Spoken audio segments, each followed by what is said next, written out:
Bonjour, bienvenue, je suis Audrey Vuettaz et vous écoutez Trait d'Union.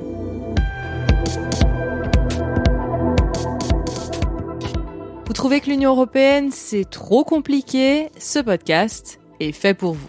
Et si vous souhaitez le soutenir et obtenir du contenu supplémentaire, sachez que vous pouvez vous abonner à mon Patreon à partir d'€1 par mois. Le lien est dans la description.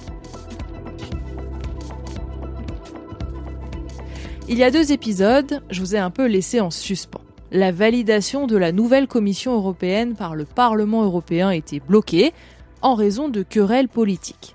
Vous avez dû voir que les choses se sont décoincées, que la Commission a été approuvée et qu'elle a pu rentrer en fonction comme prévu le 1er décembre dernier pour aller signer tranquillou l'accord UE-Mercosur en douce.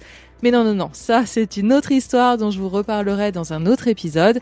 Dans celui-ci, on va voir ce qui s'est passé pour que les choses se décoincent. En gros, on boucle la boucle, parce que ça fait tellement longtemps que je vous rabâche les oreilles avec la validation de cette commission. Ça se passe pas dans les pays européens, c'est très démocratique, qu'il fallait bien un épisode pour clore les choses. Mais tout d'abord, un petit récap. Previously on Approval of the European Commission.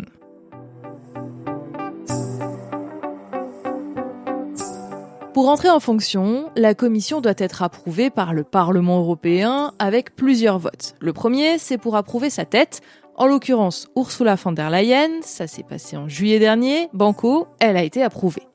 Ensuite, elle a composé sa commission avec des noms suggérés par les États membres. C'est à ce moment-là qu'il y a eu le drama Thierry Breton, dégagé de la feuille de match. Nouvelle étape, les commissaires désignés sont ensuite passés devant le Parlement européen pour se faire rôtir sur le grill et savoir s'ils étaient aptes ou non à assurer la fonction. Et en gros, on en était là, parce que sur les 7 derniers noms, sur les vice-présidents, le Parlement n'avait rien voulu dire, parce que la politique était rentrée en jeu, mes amis. Et oui, les commissaires, en plus d'avoir des nationalités différentes, ils ont des étiquettes politiques.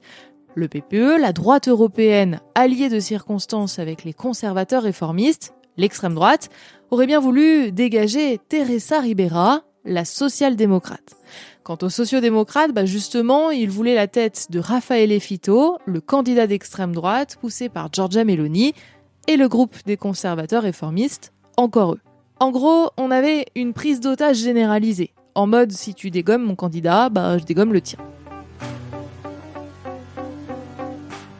Il a fallu plus d'1 semaine de négociations pour que les sociodémocrates abandonnent leur veto contre Raffaele Fitto et que la droite européenne accepte la validation de Teresa Ribera. Ce qui valide de facto tous les autres commissaires, les amis. Même notre national Stéphane Séjourné, pour ceux du fond qui demandaient.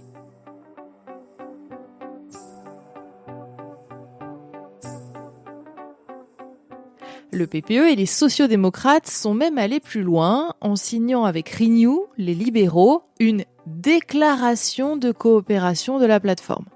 Vous savez pas ce que c'est ? Moi non plus. Mais derrière ce nom, il n'y a pas d'accord de coalition, mais les groupes acceptent de travailler ensemble sur des objectifs communs, comme l'unité de l'Europe, la défense de la démocratie, la prospérité. Ils acceptent aussi de mettre en place la feuille de route d'Ursula von der Leyen. Plus vague, tu meurs.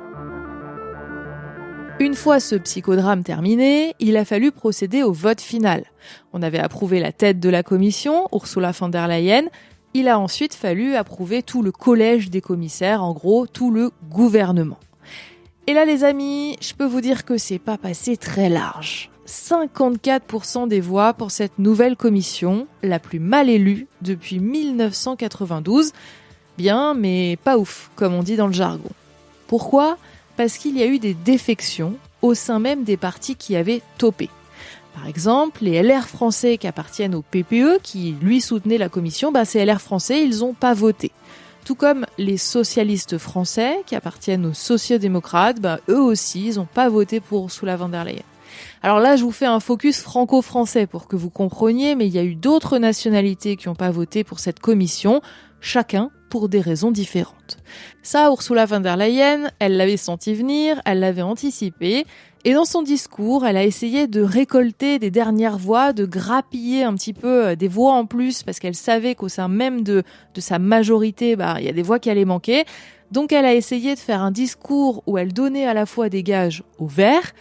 Ça a plutôt marché parce que la tête des Verts européens a dit qu'elle voterait pour elle. Alors après, il y a des Verts qui n'ont pas voté pour, notamment les Verts français. Et en même temps, elle a aussi essayé de donner des gages à l'extrême droite d'ECR, les conservateurs réformistes. En gros, on a eu une espèce de grand écart facial, clairement, qui a permis à la commission la plus à droite de l'histoire, avec tout de même 14 membres du PPE sur 27, un vice-président d'extrême droite et un proche d'Orban, de rentrer en fonction. Et ce vote, il donne un peu une idée de ce qui risque de se passer à l'avenir au Parlement européen. Depuis les élections dernières, il s'est décalé vers sa droite et il y a des moments où il faudra obligatoirement, je dirais, aller chercher des voix de CR, les conservateurs réformistes, l'extrême droite, et d'autres sur les textes plus progressistes où là, il faudra aller chercher les Verts. On se dirige donc vers une sorte de coalition élastique, comme l'appellent certains. Voilà, on a donc cette commission validée, malgré des brebis galeuses et des réticences sur certains noms. On va avoir, pour ce qui concerne le Parlement européen, une coalition élastique en fonction des textes. Si c'est un texte pour mettre plus de pesticides, là, la droite européenne, elle va plutôt essayer d'aller chercher du côté d'ECR, de l'extrême droite. Et si c'est un texte plus progressiste, là, il faudra faire appel aux Verts européens. Et c'est le moment où je voudrais vous donner mon avis, même si vous ne l'avez pas demandé. Je dirais qu'on peut voir le verre à moitié vide ou à moitié plein. Le verre à moitié plein, c'est que c'est une bonne chose que cette commission ait été validée, malgré les brebis galeuses, parce que, en fait, si les noms avaient été retoqués, il aurait fallu en trouver d'autres. Viktor Orban, il aurait traîné la patte, et ça aurait pu durer des semaines, des mois, sachant qu'en face, on a Donald Trump qui arrive en fonction le 20 janvier prochain, on a la Chine qui va pas trop nous ménager, on a tout ce qui se passe du côté de l'Ukraine. Et donc, l'idée, c'était quand même d'entrer en fonction assez rapidement pour pouvoir appliquer des choses, parce que sinon, ça voulait dire qu'on n'avait pas de Commission européenne, et c'est la Commission européenne qui propose les lois. C'est la seule, le Parlement peut pas le faire. Donc, dans un sens, c'est pas plus mal qu'elle entre en fonction assez vite, parce que ça permet de se mettre en ordre de marche par rapport à ce qui va se passer dans le reste du monde.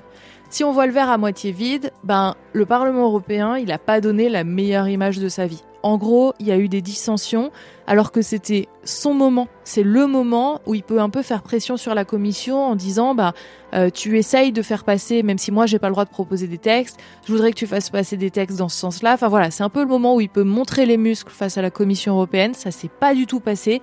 Il y a aucun commissaire qui a été retoqué parce qu'il y a eu ces espèces de guéguerres internes politiques qui ont fait finalement que ces dissensions qui se sont passées au niveau du Parlement, ça a un petit peu affaibli l'institution qui aurait pu justement avoir un moyen de se montrer un petit peu plus forte face à la Commission européenne. Voilà pour l'analyse. Je ne sais pas si vous la partagez, n'hésitez pas à me le dire sur les différents réseaux sociaux. En tout cas, cet épisode est terminé. J'ai enfin bouclé la boucle. Comme ça, vous avez plusieurs épisodes de référence pour savoir un petit peu comment ça se passe au niveau de la validation de la Commission, toutes les étapes pour en arriver à l'épisode d'aujourd'hui. La Commission européenne a donc été validée et elle est rentrée en fonction le 1er décembre 2024. Cet épisode touche à sa fin. Sachez que vous pouvez me suivre, m'interpeller, m'envoyer des messages sur Instagram ou sur Blue Sky. Et puis moi, je vous dis à très vite.